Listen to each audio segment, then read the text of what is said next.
This week, Britain greenlights a vaccine. What in the world is going on in Iran? Trump's tiny desk debacle, and what's happened to 2020's reset button? Let's start with the best news.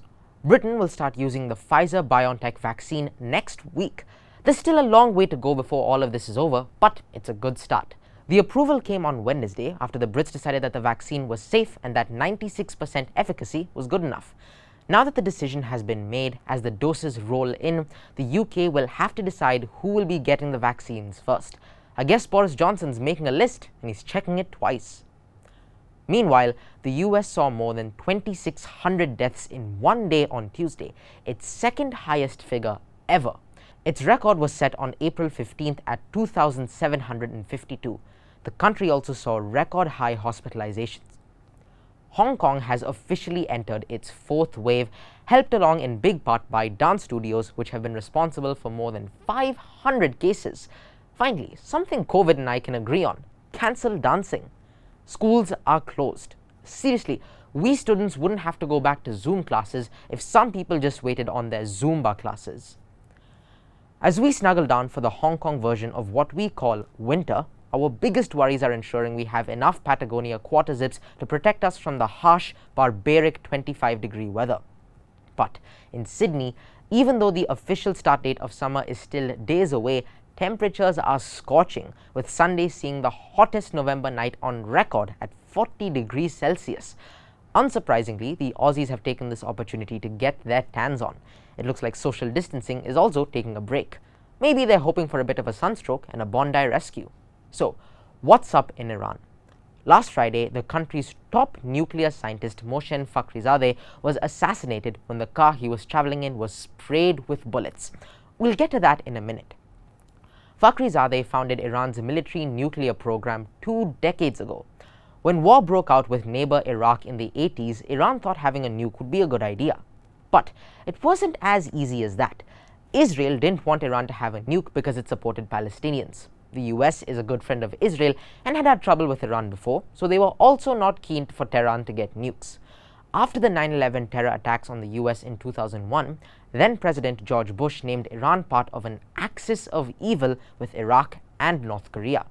Then the US invaded Iraq, which convinced both Iran and North Korea that they really needed a nuke. Iran finally got its reactor up and running in 2011 with help from Russia, but it wasn't easy.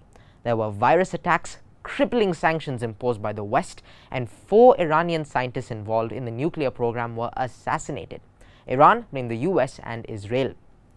When Barack Obama was president of the US, Iran signed a nuclear deal promising that they wouldn't enrich uranium, which it would need to do to make a bomb.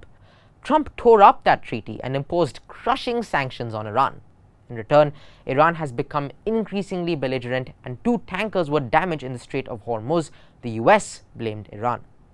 There are conflicting accounts of Fakhrizadeh's death, but Iran blames Israel and Israel has not commented.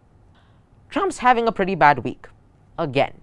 He's still talking about voter fraud and conspiracy theories. He spent $3 million for a recount in Wisconsin, only to find more votes for Biden.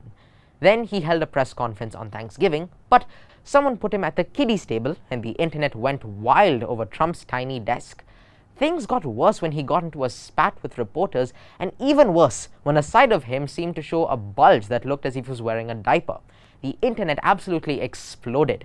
Trump fanned the flames by tweeting back, and now he's trying to tear away the legal protection social media companies have against things people publish on their platforms.